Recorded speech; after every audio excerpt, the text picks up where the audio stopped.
The Lord is risen. Alleluia, alleluia.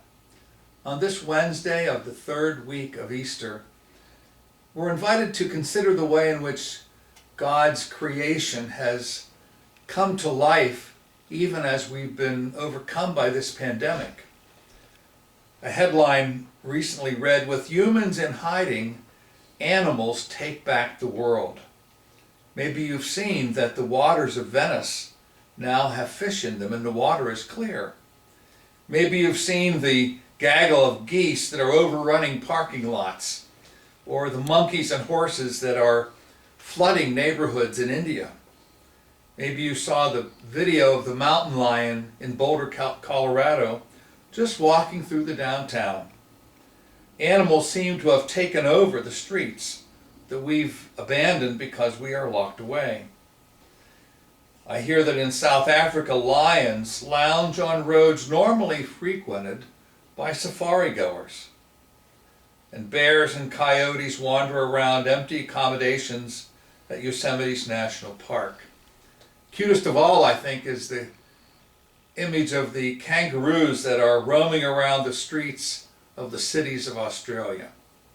The animals have come back. They've taken back the world. And what we notice as well about creation is not only the animals taking back the world, but that the skies seem clearer. People in India now can see the blue sky. In Wuhan, where the pandemic got started, people are noticing that it's more like spring and that the pollution that has overshadowed that city because of the lockdown has been diminished because people aren't driving. Only 8 in 10 airline flights have been canceled in the world. So I'm saying all of this because even as we suffer, the environment seems to be speaking to us about the way in which we are stewards of the creation that God has given us. Someone remarked it's the worst possible way to experience environmental improvement going through a pandemic. But people in big cities and in the countryside are noticing that life and nature has a place for us. I thought of doing this last week, which was a week ago today, was Earth Day, April 22nd. But it seems appropriate that we continue to reflect upon our relationship to the earth. If you recall, last fall in the parish we celebrated the season of creation as we took upon ourselves the responsibility to care for Mother Earth.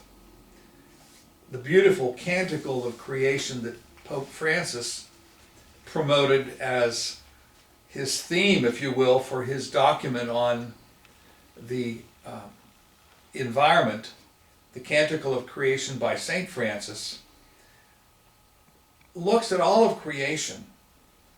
And he says these kinds of things. I won't read the whole of it, but praise be my Lord God with all his creatures, and especially our brother sun, who brings us the day, who brings us the light. Our sister the moon, and for the stars, which he has set clear and lovely in the heavens. For our sister water, who is so very serviceable to us. For our brother fire. For our mother the earth, which doth sustain us and keep us.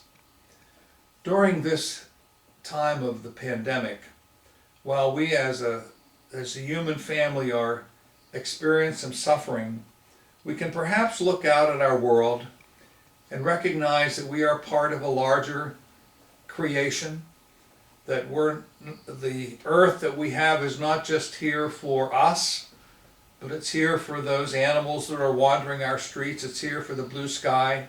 God has given us this earth to care for us and for us to care for it. We are to be stewards of this earth.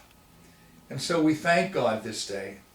And as you go out, and even as we begin to think about having our culture and our society opening up a bit, Notice the blue skies. Notice the animals that are with us. Notice that there are more birds perhaps singing.